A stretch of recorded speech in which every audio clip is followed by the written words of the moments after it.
Rotor. हाँ इधर सुनो, सबसे पहले आता है रोटर, है ना? हाँ सुनेगा सब। ये हम लोग सीलिंग फैन का पार्ट का नाम जाने इस पार्ट को क्या बोला जाता है? देखो पहला रोटर, रोटर ये जो दिख रहा है कि ना, रोटर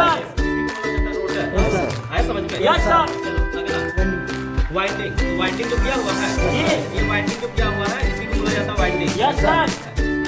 स्टेटर, ये जो वाइंडिंग किया हुआ स्टेटर में किया हुआ ये पूरा पार्ट क्या हो गया?